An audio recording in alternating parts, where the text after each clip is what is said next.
کو زندہ کرو، جو مسجد قریب ہے وہاں چلے جاؤ نماز پڑھنے۔ نہیں جی اے ساڈی مسجد نہیں جی، اتھے ساڈی نماز نہیں ہوندی، ساڈی مسجد اودے اے ہوراں دی ہے تے او ساڈی ہے۔ ارے سب تمہاری ہیں، سب اپنی ہیں، بلکہ مسجد تو کسی کی بھی نہیں، مسجد تو اللہ کی ہے، مسجد تو اللہ کی ہے۔ ایک دفعہ ہارون رشید نے اپنی بیوی سے کہا اگر آج رات تو نے میرے ملک میں گزاری تمہیں 3 طلاق۔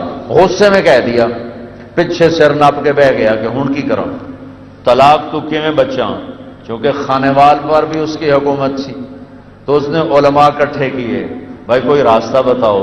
انہوں نے کہا ایک راستہ ہے کہ تیرے ملک سے باہر نکل جائے تب طلاق ختم ہوگی، ورنہ تو کوئی راستہ نہیں ہے۔ وہ کہنے لگا ملک سے باہر کہاں سے نکالوں، اتنا بڑا ملک، کوئی ہوائی جہاز تو ہے نہیں۔ تو وہ کہنے لگا کوئی ابو حنیفہ کا شاگرد ہے، کوئی ابو حنیفہ کا شاگرد ہے۔ اس وقت امام ابو یوسف بالکل گمنام تھے، غریب بیوہ ماں کے بیٹے تھے۔ ابو حنیفہ کی محفل سے علم ملا، ان کو بلایا گیا۔ ایک واقعہ بڑا مزیدار ہوا، غریب آدمی تھے، گلی میں یہودی نے ناجائز تجاوزات شروع سے ہو رہے، یہ ناجائز تجاوزات شروع سے۔ ایک یہودی طاقتور تھا، اس نے اپنے گلی روک لی، گلی اور اپنی دیوار آگے کر دی۔ تو ابو یوسف اس کے پاس گئے، یار ہم غریب لوگ ہیں، ہمارا راستہ تو تنگ نہ کرو۔ تو وہ کہنے لگا بڑے تکبر میں، جداں تو پالکی تے چڑھتے آئیو نا تو میں راہ کھول دے سا، حالی جا کام کر۔ چوتھا 5واں دن، ہفتہ 10 دن کے بعد یہ واقعہ ہو گیا۔ تو ہارون رشید نے کہا بھائی بلاؤ، ابو یوسف آئے، کہا بھائی ابو یوسف میں نے اپنی بیوی کو کہا ہے اگر تو نے میرے ملک میں رات گزاری تو میں 3 طلاق، اب کوئی راستہ ہے کہ یہ طلاق نہ پڑے؟ انہوں نے ایک دم کہا رات مسجد میں گزارے طلاق نہیں پڑے گی۔ تو علماء نے ایسے دیکھا کہ مطلب یہ کہاں سے؟ تو انہوں نے فوراً قرآن کی آیت پڑھی وَأَنَّ الْمَسَاجِدَ لِلَّهِ، مسجدیں اللہ کی ہیں، مسجدیں اللہ کی ہیں، مسجدیں اللہ کی ہیں۔ ہائے ہائے، ہارون رشید اتنا خوش ہوا، انہیں بیگم کو تو بٹھا دیا مسجد میں رات، اور اس نے کہا پرچہ لاؤ، آج کے بعد ابو یوسف اسلامی سلطنت کا چیف جسٹس مقرر کیا جاتا ہے۔ اسلامی سلطنت کے پہلے چیف جسٹس ابو یوسف۔ پھر اعلان کیا 1 لاکھ درہم ہدیہ گھر پہنچایا جائے۔ پھر اعلان کیا پالکی لائی جائے، پالکی آ گئی، بیٹھو، 4 نوکروں سے کہا پالکی اٹھاؤ اور ان کو گھر پالکی میں بٹھا کے لے جاؤ۔ جب وہ پالکی گلی کے نکڑ پر آئی تو کہنے لگے میاں ایتھے رکھ چھڈو، پالکی اتھے رکھوا لی، آپ پیچھے بیٹھے رہے، اوے یہودی سدو۔ یہودی آیا، آگے شاہی غلام، شاہی پالکی، وہ تو پیر کمبن لگ گئے۔ تو قریب آیا، ویکھے نا ہن میں پالکی چ آ گیا، ہن ساڈی گلی دا راہ سیدھا کر دے۔ اس آخیا بہو میں سیدھا کر دینا، میری جان بچ جاوے۔ مسجدیں تو اللہ کی ہیں، تم نے اس پر بھی اجارہ داریاں قائم کر لی ہیں۔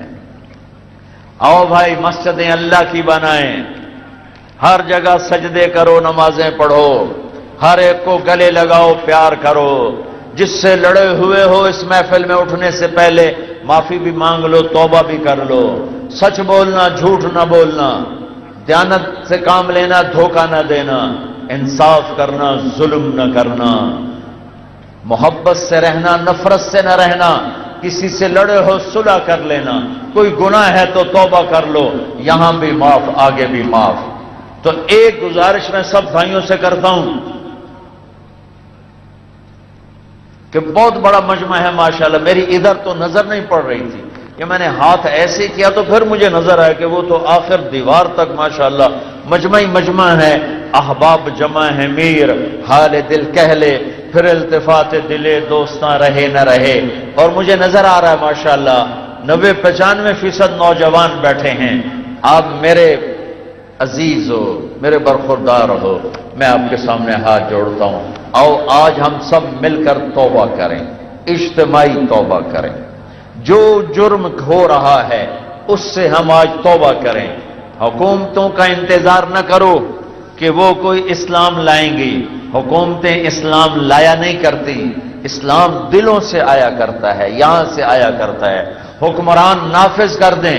کل ہر کوئی سچ بولے تو کیا کھانے وال کے تاجر سچ بولنا شروع کر دیں گے؟ نہیں. جب تک خود ارادہ نہیں ہوگا کوئی نہیں سچائی آئے گی. تو بھائیو آؤ آج ہم سارے مل کر توبہ کریں اور اپنے اللہ کو راضی کرنے کی نیت کریں. تو سارا مجمع توبہ کرتے ہو؟ توبہ کرتے ہو؟ توبہ کرتے ہو؟ میرے ساتھ کہو یا اللہ میری توبہ. تو بھائی آپ کو توبہ مبارک ہو، آپ کو توبہ مبارک ہو. آج کے بعد امت بن کے رہیں گے نا انشاءاللہ. ایک دوسرے سے محبت کریں گے نا. جھوٹ بھی نہیں بولنا، ظلم بھی نہیں کرنا، دھوکہ بھی نہیں دینا، اور یہ زبردستی کی شادیاں بھی نہیں کرنی، وٹے سٹے کی شادیاں بھی نہیں کرنی، سود بھی نہیں کھانا. جو ذاتی طور پہ سود پہ پیسے دیے ہوئے ہیں اصل پیسے لے لو، باقی چھوڑ دو، ورنہ اللہ کی قسم نسلیں برباد ہو جائیں گی، نسلیں برباد ہو جائیں گی. اپنی طاقت کا غلط استعمال نہ کرو. اللہ سے ڈرو جس دن موت آ کر مجھے اور آپ کو اور سب کو مٹی میں کر دے گی اور کیڑے کھا جائیں گے. تو بھائیو، میرے بھائیو، اگر یہ چند ایک کام آپ نے کر لیے ہیں تو آپ کو بہت مبارک ہو، بہت مبارک ہو. جب یہاں سے واپس جاؤ نا، جس سے لڑے ہو نا جاتے ہی صلح کر لینا. جس سے لڑے ہو جاتے ہی صلح کر لینا. ٹھیک ہے؟ کرو گے صلح نا؟ صلح کرو گے. اور خاص طور پر اگر بیوی سے لڑائی ہے نا تو جا کر اس کی محنت کر لینا. ایک آپ کو عجیب فضیلت سناؤں. میاں بیوی لڑ کے صلح کرے نا تو اللہ ان کے پچھلے سارے گناہ معاف کر دیتا ہے. اور دنیا میں کمی بیشی ہوتی رہتی ہے. اچھے نیک پاک گھرانوں میں بھی کھٹپٹ ہو جاتی ہے، لڑائی جھگڑا بھی ہو جاتا ہے، لیکن بھائیو اسے صلح میں بدلو. حلال کماؤ، بچوں کو حلال کھلاؤ، حرام نہ کھلانا ورنہ ساری نسل برباد ہو جائے گی. اور آپس میں محبت سے رہنا کہ یہ پھر زندگی اللہ بدل کے جنت میں جب لے جائے گا تو پھر لڑائیاں بھی ختم، جھگڑے بھی ختم، موت بھی ختم، پیشاب پخانے ختم، لڑائی جھگڑے ختم، فساد ختم، موت ختم، بیماری ختم، بڑھاپا ختم، رنج ختم، غم ختم، دکھ ختم، تکلیفیں ختم. ہر آدمی اپنی جنت میں بادشاہ ہوگا. ہر آدمی اپنی جنت میں بادشاہ ہوگا. ہر بیگم اپنے خاوند ساتھ جنت میں ملکہ ہوگی. اور یہ 5 فٹ کے قد سے ہم کیا مزہ لے سکتے ہیں، کیا لذت لے سکتے ہیں. اللہ تعالیٰ نے جنت کی عورت، جنت کی حور کا قد 130 فٹ بنایا ہے. کتنا بھائی؟ 130 فٹ. تو اللہ تمہیں بھی 130 فٹ کا کر دے گا. 130 فٹ کا قد ہوگا. مشک عنبر زعفران کافور کی بارش ہوگی. جنت کی لڑکی مشک عنبر زعفران کافور سے بنی ہے. میرے رب کی قسم، سورج کو انگلی دکھائے سورج اندھا ہو جائے، نظر نہ آئے. مردوں سے بات کرے مردے زندہ ہو جائیں. زندوں کو جھلک دکھائے کلیجے پھٹ جائیں. 100 جوڑے پہنے گی، تم بھی 100 جوڑے پہنو گے، اور اس کے 100 جوڑے 3 میل کے دائرے میں گھوم رہے ہوں گے. اتنا بڑا لباس اس کا ہوگا، اور اس لباس کا وزن نہیں ہوگا. اس لیے 3 میل 30 میل برابر ہے. 1 جوڑا 100 جوڑا برابر ہے. آپ بھی 100 جوڑے پہنو گے، وہ بھی 100 جوڑے. اور نہ اتارنا آپ کے ذمے، نہ پہننا آپ کے ذمے. آپ خالی ارادہ کرو گے اور اگلے 100 جوڑے غائب ہو جائیں گے، اور نئے 100 جوڑے اللہ آپ کے جسم پر زیب تن کرے گا. بس ایسے ایک بجلی کی چمک ہوگی اور اگلے 100 گئے اور نئے 100 پہنے جائیں گے. داڑھی غائب ہو جائے گی، جسم کے بال غائب ہو جائیں گے، صرف مونچھیں ہلکی ہلکی اور سر کے بال یہاں گردن تک، اور چہرہ یوسف علیہ السلام کی شکل پر حسین و جمیل. قد آدم علیہ السلام کا 130 فٹ. دل ایوب علیہ السلام کا صبر والا. زبان داؤد علیہ السلام کی شیریں سریلی. اور عمر عیسیٰ علیہ السلام کی 33 سال. اور اخلاق رسول اللہ صلی اللہ تعالی وسلم کے جو سارے اخلاق کے بادشاہ اور سارے اخلاق کی انتہا پر، اور سرخ و سفید رنگ، نیم گھنگریالے بال، آنکھوں میں سرما لگا ہوا، کھائے پاخانہ نہیں، پیے پیشاب نہیں، جنت کی اس حور پر یہ خانے وال کی ایمان والی عورت 70,000 گنا زیادہ خوبصورت ہوگی، 70,000 گنا زیادہ خوبصورت ہوگی، 70,000 گنا زیادہ خوبصورت ہوگی۔ اور میں کالے حبشیوں میں سناتا آیا، یہ جو افریقہ گیا تھا، کہ میرے نبی نے کہا کالا مسلمان، ضروری نہیں کہ حبشے میں ہو، خانے وال میں ہی رہتا ہے، کالا ہے، عورت ہے کالے رنگ کی ہے، مسلمان مرد ہے کالے رنگ کا ہے، اللہ جنت میں ان کو ایسا حسن دے گا کہ 1000 سال کے فاصلے سے ان کے چہرے کا حسن دکھائی دے گا۔